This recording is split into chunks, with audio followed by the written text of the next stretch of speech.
واحلل عقدة من لساني يفقهوا قولي بجاه النبي والآل. قال الله تعالى في القرآن الكريم وهو أصدق القائلين: أعوذ بالله من الشيطان الرجيم. بسم الله الرحمن الرحيم.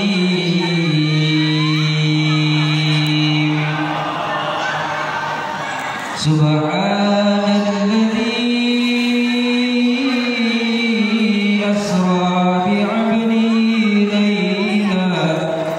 ليلا من المسجد الحرام إلى المسجد الأقصى الذي باركنا حوله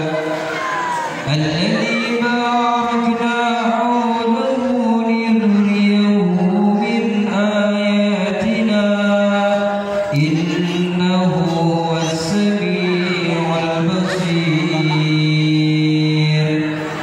وقال النبي صلى الله عليه وسلم: من أحيا سنتي فقد أحبني ومن أحبني كان معي في الجنة. وقال أيضا في حديث آخر: الصلاة معراج المؤمن. صدق الله العظيم وبلغ النبي الكريم ونحن على ذلك من الشاكرين والحمد لله رب Hadratul kiram wal muhtaram yang sama-sama kita hormati, kita muliakan para alimil ulama, para guru, para asatidz, para habaib, para kiai, para ajangan, bil khusus wal khusus guru kita semua, Habib Abdul Mahbub Al-Walid Habib Abdul Qadir bin Hamid Al-Haddad, kita doakan mudah-mudahan Allah Subhanahu wa taala panjangkan umur beliau, Allah sehatkan badan beliau dengan sempurna, Allah menangkan juga dalam perjuangannya, amin ya rabbal alamin. Dan juga terlupa para asatidz yang tidak dapat saya sebutkan namanya satu persatu, mudah-mudahan kehadiran mereka, kehadiran beliau-beliau ini menambah keberkahan daripada ini majlis, amin ya rabbal alamin. Dan tak lupa juga aparatur pemerintahan setempat, baik Bapak RW, Bapak RT, dan tak lupa Ketua DKM Majelis Nurul Hikmah atau Masjid Nurul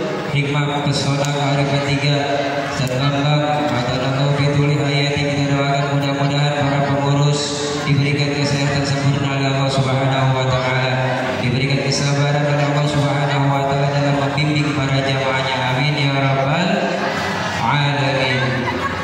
Dan juga tak lupa pengatur waktu, Master of Ceremonial, MC yang sudah memberikan waktu kepada saya. Mudah-mudahan waktu yang sedikit ini dapat bermanfaat buat diri saya pribadi dan juga dapat bermanfaat buat para jamaah sekalian, yaitu dalam rangka memperingati Isra wal Mi'raj Nabi besar Muhammad sallallahu alaihi wasallam. Mudah-mudahan kumpulnya kita di sini, hadirnya kita di sini tidak menjadikan Allah Subhanahu wa taala lupa akan kita semua, dan mudah-mudahan Allah ampuni dosa-dosa kita semua sampai kita pergi balik pulang, amin ya rabbal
Oh, ini masih ada PKK nih. Udah lapar Bu? Udah makan belum? Tadi maghrib sholat tapi kagak. Jangan sampai sholat sunatnya dikerjain, maghribnya kagak. Nauzubillah min. Habis sholat sunat tadi baca apa Bu? Baca apa Bu? Baca Yasin. Pak tadi baca apa Pak? Baca Yasin berapa kali? 3 kali. Yang pertama buat apa itu kita niat buat apa? Minta panjang umur oleh Allah Subhanahu wa taala. Yang kedua baca Yasin kita niatin buat apa Bu?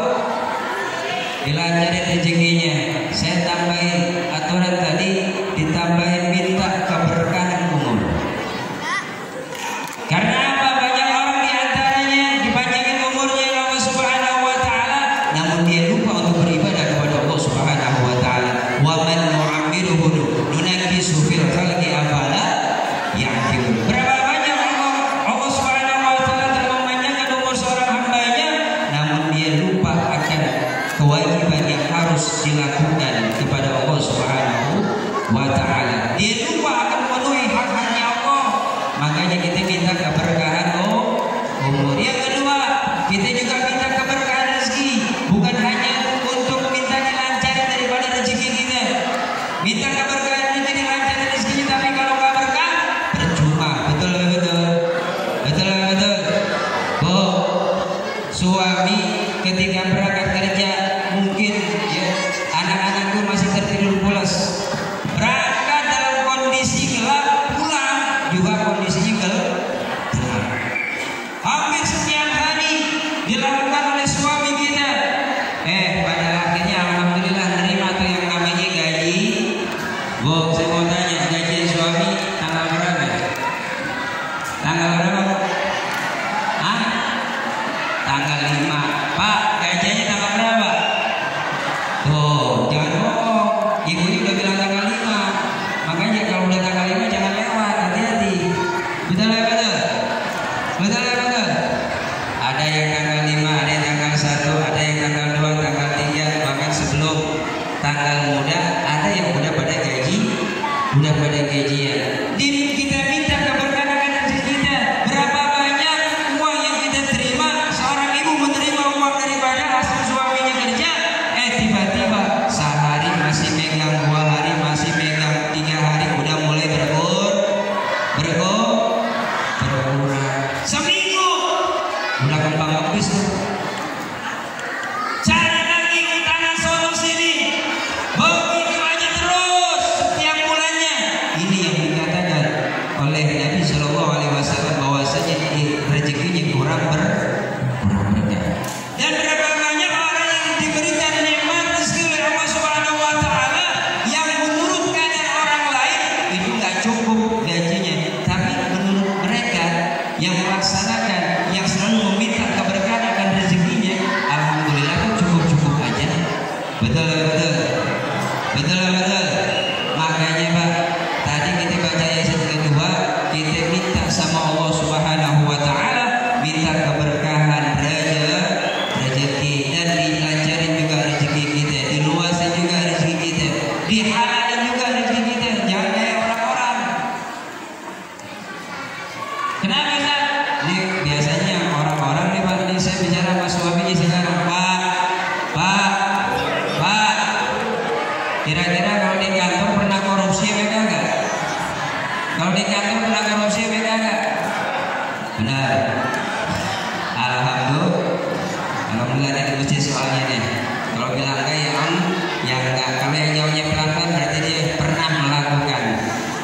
Mudah-mudahan Allah ampunin dosanya. Jangan sampai ketika dia melakukan satu korupsi, satu kemaksiatan kepada Allah, tiba-tiba lantas dia melaksanakan yang namanya sholat duha. Sholat sunat duha dilakukannya. Habis sholat sunat duha, lalu dia berdoa, Allahumma inna duha. Hari ini tuh beliau yang nyiptain ini doa, ini beliau, dan tidak ada kita cari di riwayat manapun hadis yang menerangkan tentang doa sholat sunat duha. Luar biasa, penuh makna, penuh kandungan, ya, penuh makna, penuh kandungan daripada diri doa.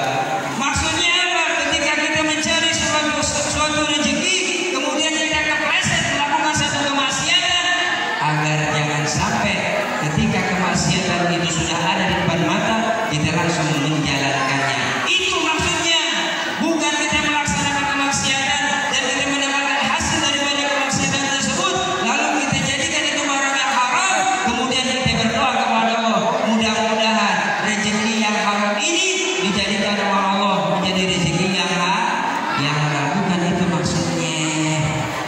Maksudnya biar ketika memang ada sesuatu yang haram, sesuatu yang sifatnya maksiat, mudah-mudahan kita terhindar dan ikut ke dalamnya. Insya. Yang ketiga, yang ketiga tadi baca Yasin, niatnya apa? Biar ditetapkan iman Islam. Islamnya agar apa? Ketika Allah Subhanahu wa taala memanggil kita dalam kondisi membawa iman dan juga membawa Islam, tidak menjadi satu jaminan semua yang hadir di sini termasuk al-fakir saya pribadi yang berbicara di hadapan para jamaah sekalian ini sudah menjadi otomatis masuk surganya Allah Subhanahu wa taala. Dan juga tidak menjadi jaminan ketika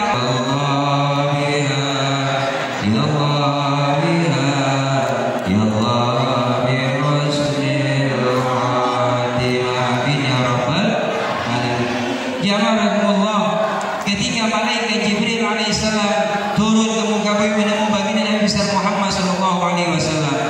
Lantas Nabi Muhammad sallallahu alaihi wasallam diperjalankan oleh Allah Subhanahu wa taala melalui atau menaiki dari namanya kendaraan buruk yang menurut kita informasi bahwasanya kendaraan buruk itu seperti binatang berkepala manusia. Binatangnya laksana kayak gibas. Wallahu a'lam kebenarannya seperti apa. Dibawalah Sayyidina Muhammad sallallahu alaihi wasallam dari Masjidil Aqsa dari Masjidil Haram dan Masjidil Aqsa. Kemudian Nabi Muhammad sallallahu alaihi wasallam naik ke Sidratul Muntaha, naik ke langit yang pertama bertemu dengan Nabi Allah Adam alaihi salam. Ketemu siapa, Bu? Nabi siapa? Nabi Adam alaihissalam yang Allah ciptakan pertama kali manusia di muka bumi ini. Begitu Allah Subhanahu wa taala mempertemukan Nabi Allah Muhammad dengan Sayyidina Adam alaihissalam, diucapkanlah salam kepada Sayyidina Adam alaihissalam. Wahai Nabi Adam alaihissalam, kau mendapatkan salam dari Allah Subhanahu wa taala. Dijawab salamnya oleh Nabi Adam. Kemudian Nabi Adam berkomunikasi dengan Nabi Muhammad SAW.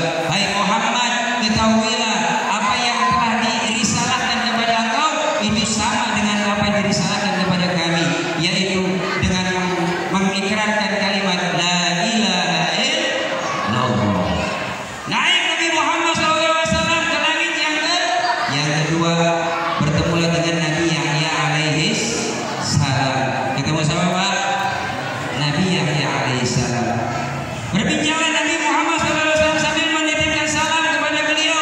Dijawab dengan komunikasi yang sama. Hai Muhammad, ketahuilah apa yang didapatkan oleh engkau berupa risalah itu sama apa yang didapatkan oleh aku, yaitu menegakkan kalimat la ilaha illallah. Naik ke langit yang ketiga, bertemu dengan Nabi Yusuf alaihis salam dengan komunikasi yang sama, dengan ucapan salam yang sama.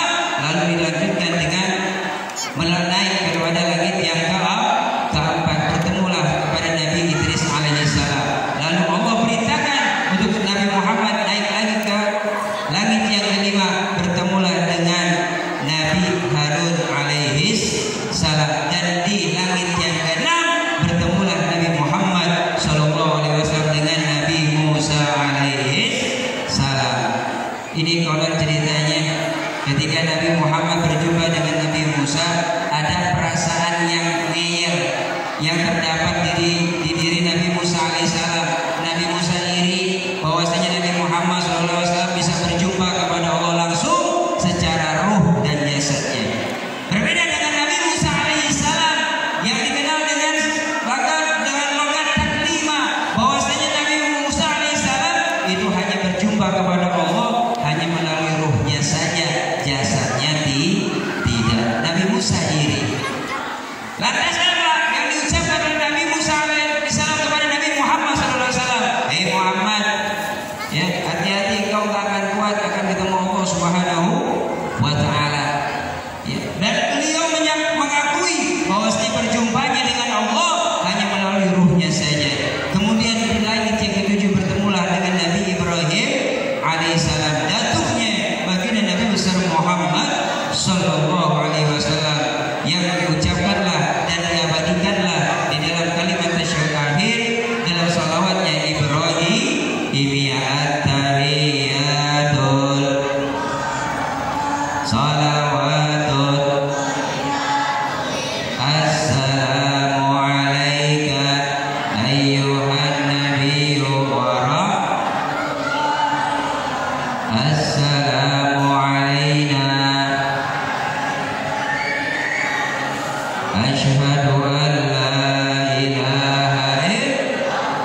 wa asyhadu anna Muhammadan Rasulullah. Allahumma salli ala sayyidina Muhammad wa ala ali sayyidina Muhammad kama sallaita ala Ibrahim wa ala ali sayyidina Ibrahim wa barik sayyidina wa ala ali sayyidina kama barakta ala sayyidina Ibrahim wa ala ali sayyidina fil alamin innaka Hamidum Majid. Begitu Nabi Allah Muhammad sallallahu alaihi wasallam berjumpa dengan Allah Subhanahu wa taala, singkat ceritanya diberitakanlah Nabi Muhammad untuk menjalankan salat sebanyak 50 waktu. Turun pada Nabi Ibrahim alaihissalam mengiyakan. Kemudian ketika berjumpa dengan Nabi Musa alaihissalam, Nabi Musa bilang, "Hai Muhammad, apa yang Allah perintahkan kepada engkau?" "Aku diperintahkan untuk menjalankan salat 50 waktu bersama umatku." Wah, gak bakal kuat Muhammad, katanya Nabi Musa alaihissalam. Umat engkau itu kecil-kecil, udah kecil pesek hitam lagi. Beda dengan umatku yang tinggi-tinggi. Umatku saja yang secara fisiknya besar, gagah tinggi, tidak akan mampu menjalankan sholat sebanyak 50 waktu. Lantas apa yang harus kami lakukan? Kata Nabi Musa alaihissalam, engkau minta sama Allah Subhanahu wa taala, engkau komunikasi lagi kepada Allah Subhanahu wa taala. Untuk apa? Untuk diringankan daripada perintah tersebut. Naik Nabi Muhammad kepada Allah Subhanahu wa taala, menyampaikan apa yang disampaikan oleh Nabi Musa alaihissalam. Dikuranginlah 5 waktu menjadi 45. Menjadi 45. Ketemu lagi dengan Nabi Musa menyampaikan hal yang sama, bahwasanya Nabi Muhammad diperintahkan oleh Allah Subhanahu wa taala untuk menjalankan sholat 45 waktu. Dalam riwayat ada yang menyatakan 7 kali perputaran balik, ya, berdialog antara Allah dan juga dialog kembali lagi kepada Nabi Musa, kemudian dialog lagi. Udah siap, istirahat dulu jam 12, maksudnya suruh sholat. Ini makanan, istirahat mau makan, habis itu ngopi, saking keenakan ngerokok juga, akhirnya udah mulai masuk lagi. Naudzubillahi min, lewat tuh zuhurnya. Makanya kita sering ingetin bagi orang-orang ataupun para pekerja yang menurut dia, aduh pakaian saya kotor, pakaian saya kok bawa dari rumah, bawa sarung, bawa baju yang bersih, masukin ke kantong plastik. Insya Allah kalau emang diniati dalam hati, dia tidak akan pernah meninggalkan yang namanya sholat. Makanya di dalam hadis Nabi Muhammad yang diriwayatkan oleh Imam Hakim radhiyallahu anhu, bahwasanya as-salatu a'malul a'jab, bahwasanya sholat itu adalah amalnya orang-orang yang lemah, bukan amaliyahnya orang-orang yang kuat secara fisik, belum tentu dia kuat secara batinnya. Makanya ketika dia melaksanakan sholat, ritual sholat dengan kalimat takbir Allahu Akbar, berdiri, ya, berdiri tegak. Pernah nggak ngerasain ketika ibu berdiri ketika sholat itu sampai merasakan ada aliran darah yang turun perlahan-lahan sampai ke telapak kaki? Ibu pernah pegang nggak? Pernah pegang nggak? Kalau ibu mah pernah. Kalau bapak yang susah, bapak susah kenapa? Biasanya kalau orang sholatnya sendiri, sholatnya munfarid, nggak berjamaah, itu pengennya hawanya cepet aja. Betul nggak betul? Betul nggak betul? Allahu Akbar, Allahu Akbar. Udah nggak bisa merasakan aliran darah yang turun dari otak, dari atas turun ke permukaan kaki. Itu kalau dinikmati luar biasa. Bahkan tim medis menyampaikan, ya, sebagai ahli medis menyampaikan ketika kita berdiri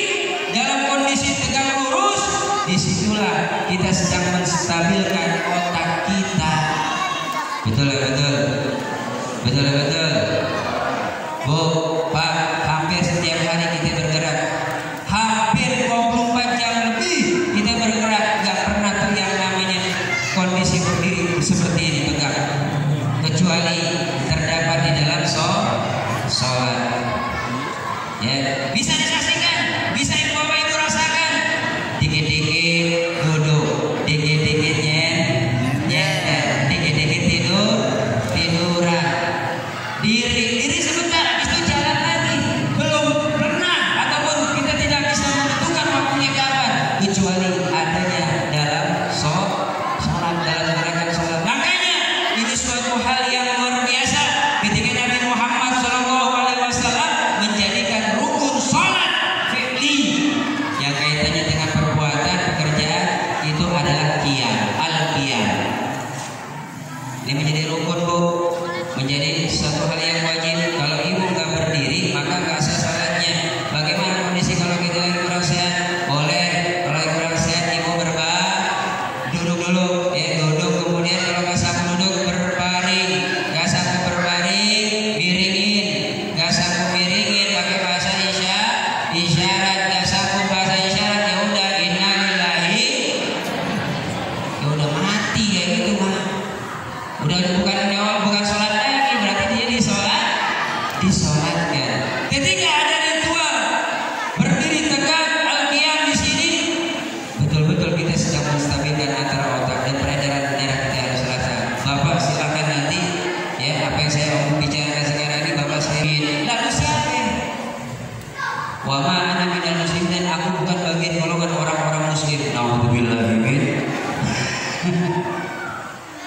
Lalu bagaimana ketika kita ingin mendapatkan kekhusyuan dalam sholat? Ya. Guru kita mulia Habib Al-Mahbub Habib Umar bin Hamid pernah menyampaikan dalam satu ucapannya, ketika kita ingin mendapatkan kekhusyuan dalam sholat, paling tidak 3 hal yang harus kita temuin. Yang pertama, ketika baca wajah tuh, itu ketika baca wajah tuh kita keraskan sedikit, kemudian kita resapi dalam diri hati kita. Wajahiyya lilladzi faqara samawati wal ardh. Ya Allah, ya Tuhanku, betul-betul aku telah menghadapkan wajahku kepadamu, Zat yang Maha menciptakan langit dan bumi. Kemudian yang kedua, di kalimat iyyaka na'budu wa iyyaka nasta'in dalam surah Al-Fatihah, di rukun qauli yang kedua. Rukun qauli dalam sholat ada berapa? Ya, yang bisa jawab saya kasih duit. Rukun qauli dalam sholat ada berapa? Kau mau kemana? Mau duit nggak sih? Mau? Ya Allah. Ada berapa? Pak, ada berapa? Rukun qauli dalam sholat ada berapa? Sholat tiap hari kan ya? Hah? Sholatnya tiap hari kan? Rukun qauli dalam sholat ada berapa? Rukun itu kan terbagi 3, ada rukun qalbi, ada rukun fi'li, ada rukun qauli. Rukun qauli yang saya tanyain ada berapa? Ada 5. Yang pertama takbiratul ihram. Yang kedua Fatihah. Nah, ketika kita membaca surat Al-Fatihah, alhamdulillahirabbil alamin arrahmanir rahim maliki yaumiddin iyyaka na'budu wa iyyaka, di kalimat iyyaka na'budu wa iyyaka nasta'in, ibu keraskan sedikit, bapak keraskan sedikit, dan resapi bahwasanya hanya kepada Engkaulah kami beribadah, menyembah, dan hanya kepada Engkaulah ya Allah kami minta pertolongan. Kemudian di mana tempat yang ketiga? Di saat kita ingin mendapatkan kekhusyuan dalam sholat, cari ataupun dapatkanlah di tahiyat, bacaan tahiyat, at-tahiyatul mubarakatus sholawatut thayyibatun billah, assalamu alayka. Di kalimat assalamu alayka ayyuhan nabiyyu wa rahmatullahi wa barakatuh, ibu resapin betul-betul bahwasanya kita bisa melaksanakan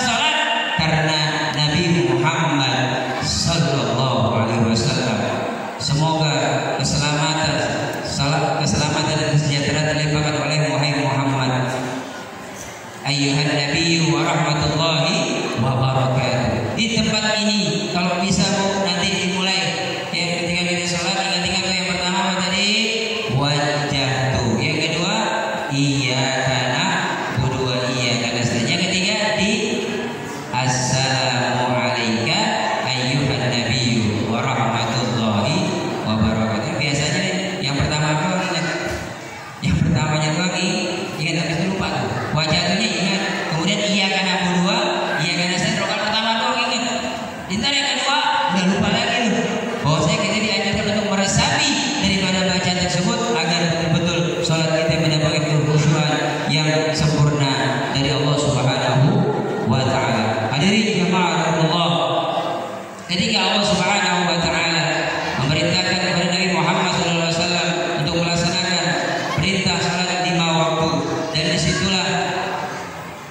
disitulah terdapat keberatan ataupun amat sangat beban yang amat berat kecuali orang-orang yang khusyuk ketika menjalankannya.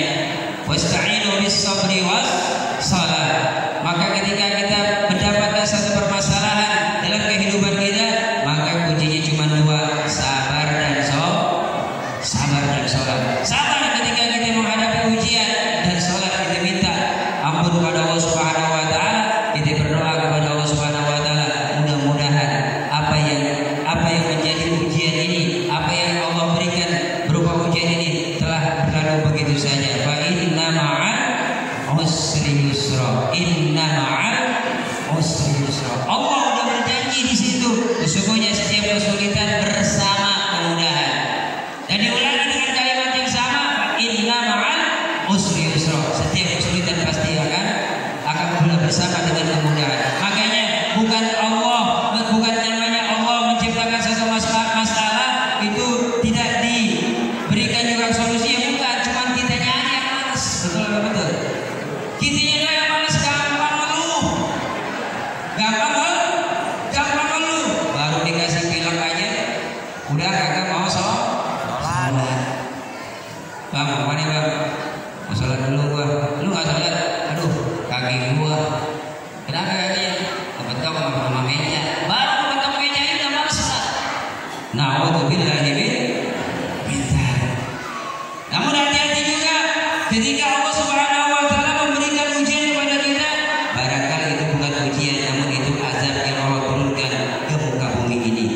Tidak sedikit orang diberikan azab di muka bumi ini oleh Allah Subhanahu wa taala daripada akibat ulahnya dia sendiri. Mungkin di saat dia selama hidupnya dia melalaikan yang namanya salat.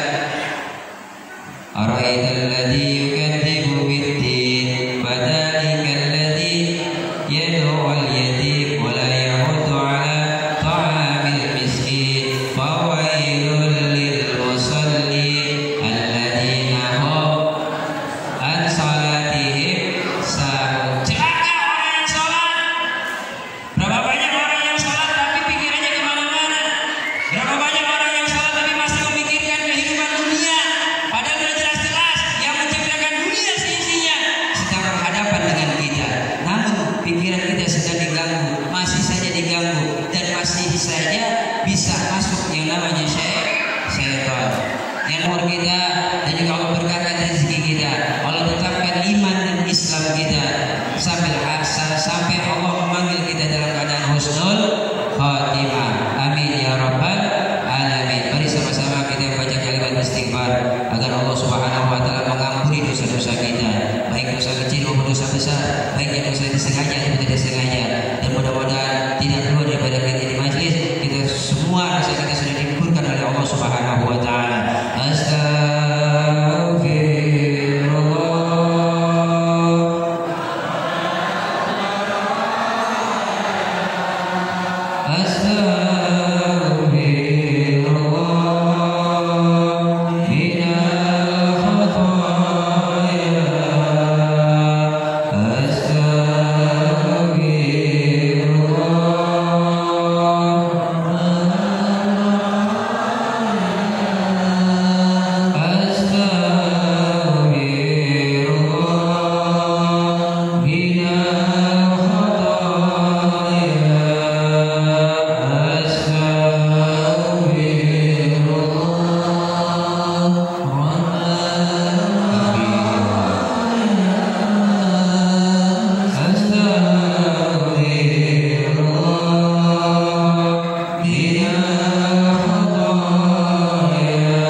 Allah ya Tuhan kami pada hari ini juga kami mohon kepada Engkau ya Allah, ampunilah segala dosa-dosa guru-guru kami ya Allah, panjangkan usia mereka ya Allah, berikanlah keberkahan ilmu yang disampaikan melalui lisan mereka kepada kami ya Allah, berikanlah